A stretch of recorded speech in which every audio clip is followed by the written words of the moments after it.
So आता उपवासामध्ये तुम्ही जसं आता 16 तासांचं फास्टिंग सांगितलं, ओके, येस. ह्यामध्ये जर जास्त वेळ अन्न खाल्लं नाही, ओके, तर मग T3, T4 आणि TSH या लेवलवर काय परिणाम होतो? येस, सडनली जर आपण या फास्टिंगमध्ये गेलो तर नक्कीच त्याचा परिणाम होताना दिसतो.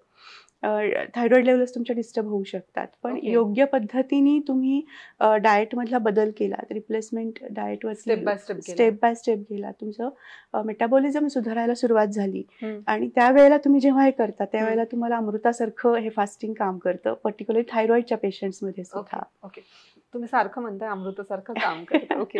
तर ह्यामध्ये मग इम्युनिटी किंवा डायजेशन किंवा हार्मोनल बॅलन्स ह्यामध्ये काय फरक पडतो? येस.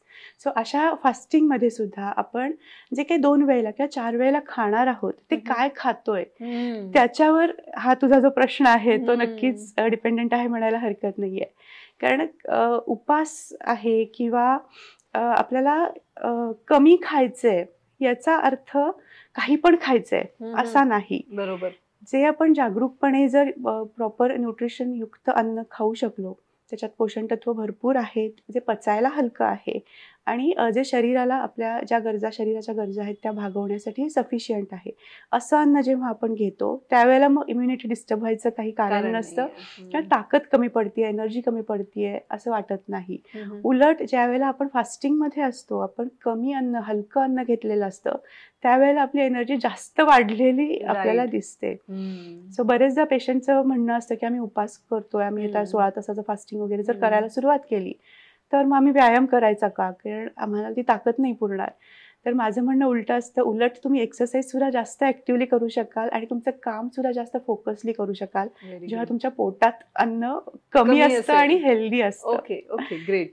सो डॉक्टर, डिटॉक्स आणि लिक्विड फास्ट, ओके, ह्यामध्ये फरक काय आणि कुठलं सुरक्षित आहे? डिटॉक्सिफिकेशनचाच एक पार्ट ज्यूस फिस्टिंग किंवा ज्यूस फास्टिंग आम्ही त्याला म्हणतो तो येतो. सो तोही त्याच्या पुढचा आहे. 16 आवर्स फास्टिंग नंतर आपण लिक्विड फास्टिंग किंवा ज्यूस फिस्टिंग ज्यूस फास्टिंग इथं आपण जाऊ शकतो. सो दोनही योग्य पद्धतीने त्या पद्धतीने महत्त्वाचं आहे. पर्टिक्युलरली जेव्हा लिक्विड डाएट आपण करत असतो आपल्या शरीरात जो विकनेस असतो तो रिकवर व्हायला खूप फास्ट वेनी ती प्रक्रिया सुरू होते. कारण लिक्विड आपल्या शरीरात 70% पाणी आहे आणि जेव्हा आपण पाण्यातून काही न्यूट्रिशनल गोष्टी घेण्याचा प्रयत्न करत असतो ते पटकन शरीरात ॲब्सॉर्ब होतं आणि शरीराला इन्स्टंट एनर्जी मिळते. आणि असं हे फास्टिंग सुद्धा तितकंच महत्त्वाचं आहे. ज्यूस फिस्टिंग जेव्हा आपण करणार असतो जो पुढचा टप्पा असतो क्लिन्झिंग आपल्या शरीरातलं खूप चांगल्या पद्धतीने व्हायला लागतं. बरोबर. आणि पर्यायाने आपण लिक्विड डाएट किंवा त्या पद्धतीच्या अन्नामुळं त्याचं पचन लवकर होऊन जातं आणि जे पर्याय मी म्हटलं होतं की आपल्याला शरीराला वेळ द्यायचा आहे बरोबर या रिकव्हरीसाठी, तो आपण ज्यूस फास्टिंगमध्ये खूप जास्त चांगल्या पद्धतीने देऊ शकणार असतो. त्यामुळं फास्टिंग किंवा अन्न हे घेताना फार विचारपूर्वक करणं फार महत्त्वाचं आहे. कारण अन्न हे यज्ञकर्म असं आपण म्हणतो. सो दोनही दृष्ट्या, एक तर मेडिकली दृष्ट्या फास्टिंग म्हणूयात किंवा धार्मिक दृष्ट्या तो फास्टिंग असू दे, आपल्या पोटात आपण काय घालतो आहोत ह्याचा विचार करणं फार महत्त्वाचं आहे. फक्त पोट भरणं हा अन्नाचा हेतू नाहीये.